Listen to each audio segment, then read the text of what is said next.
Presiden Prabowo menyapa satu persatu tamu negara yang hadir, lengkap dengan jabatan, gelar, dan nama lengkapnya dengan jelas dan lancar tanpa melihat catatan sedikitpun.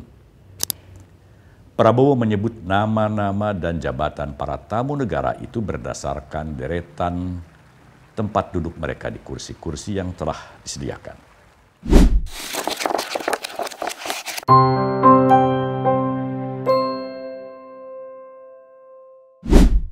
Kawan Minbot, banyak hal unik yang kita saksikan pada hari pelantikan Presiden Prabowo Subianto dan Wakil Presiden Gibran Rakabuming Raka.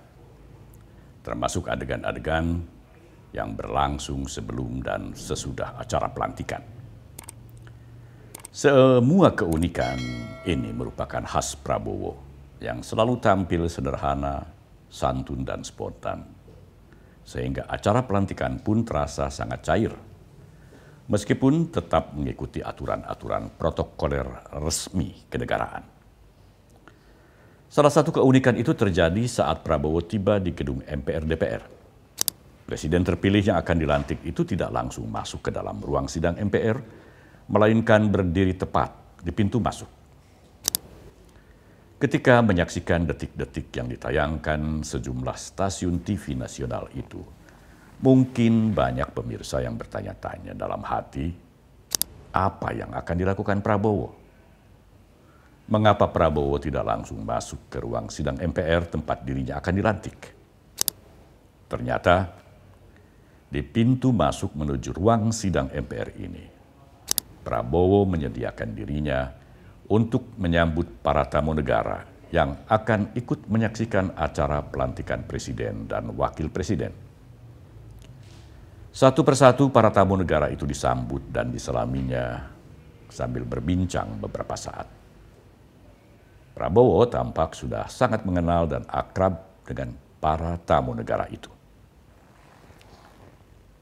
Apa yang dilakukan Prabowo ini menandakan penghormatannya yang sangat besar kepada para tamu negara yang telah menyempatkan diri menghadiri acara pelantikan di tengah berbagai kesibukan mereka mengurusi negaranya masing-masing.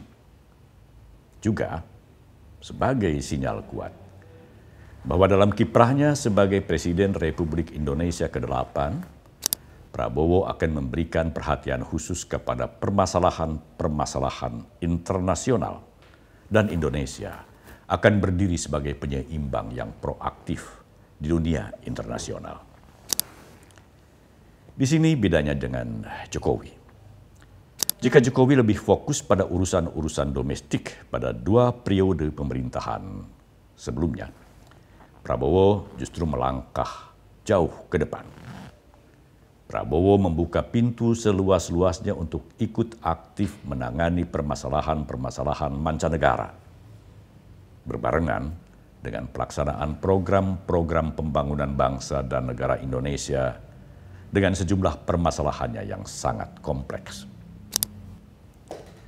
Yang juga mengejutkan dan mengagumkan adalah saat Presiden Prabowo Subianto mengawali pidato perdana kenegaraannya sebagai Presiden RI ke-8 beberapa saat setelah mengucapkan sumpah dan janji sebagai Presiden di hadapan sidang terbuka Majelis Permusyawaratan Rakyat.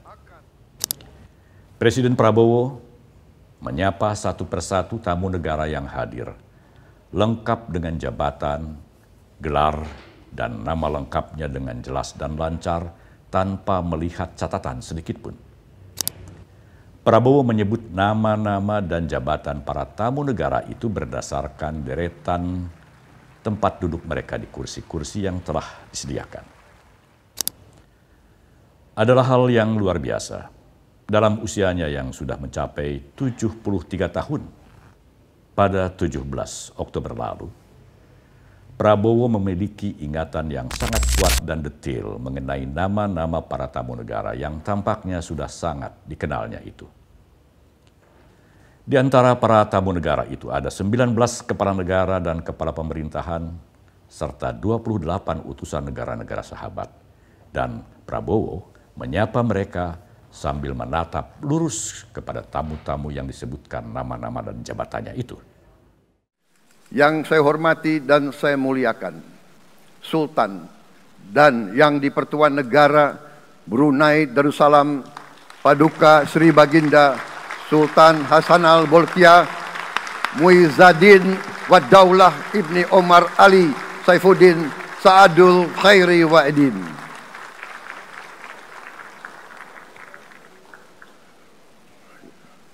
Presiden Republik Filipina yang mulia Ferdinand R. Marcos Jr. beserta Ibu Luis Araneta Marcos.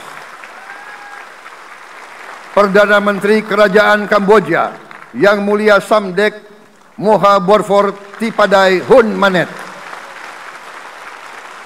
Perdana Menteri Republik Korea yang mulia Han Duck-soo.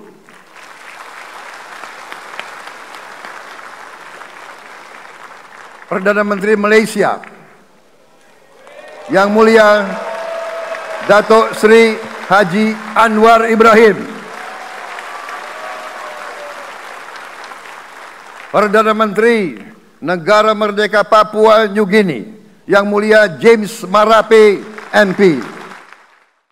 Prabowo pun kemudian menyampaikan apresiasinya atas kehadiran mereka.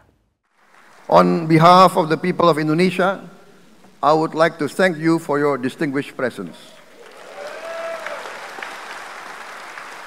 You honor us by coming all the way in the midst of your very busy schedule to grace us with your presence in our moment of constitutional sovereignty.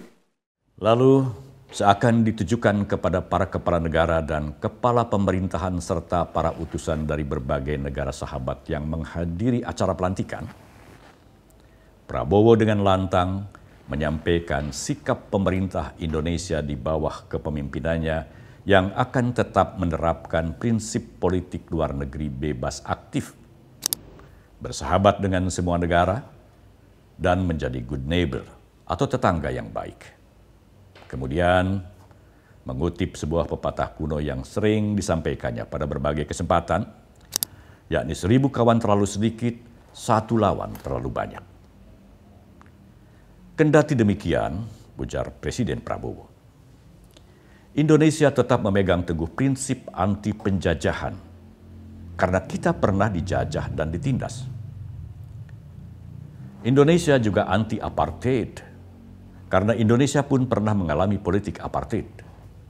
Dalam kaitan ini semua, Presiden Prabowo menegaskan untuk kesekian kalinya bahwa Indonesia harus membela rakyat yang tertindas di berbagai belahan dunia dan terutama mendukung rakyat Palestina untuk memiliki negara merdeka dan berdaulat. Prabowo kemudian menyebutkan bantuan-bantuan kemanusiaan yang telah diberikan pemerintah Indonesia di bawah kepemimpinan Presiden Jokowi kepada rakyat Palestina. Dan di bawah kepemimpinannya, Prabowo berjanji akan memberikan bantuan kemanusiaan yang lebih banyak lagi kepada rakyat Palestina, serta siap mengevakuasi rakyat Palestina yang menjadi korban serangan-serangan Israel.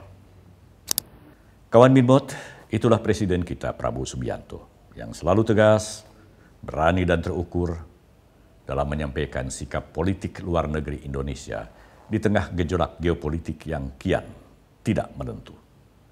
Setegas pernyataan-pernyataannya untuk memberantas korupsi, membenahi birokrasi, mengatasi kebocoran-kebocoran yang nyaris tidak terkendali di lingkungan pemerintahan, serta ketegasannya untuk menghilangkan kemiskinan dari bumi Indonesia. Sampai di sini dulu kawan Minmot. Terima kasih untuk Anda yang selalu setia menjadi subscriber kami dan Anda yang sering memberikan like, share, dan komentar. Salam Minmot.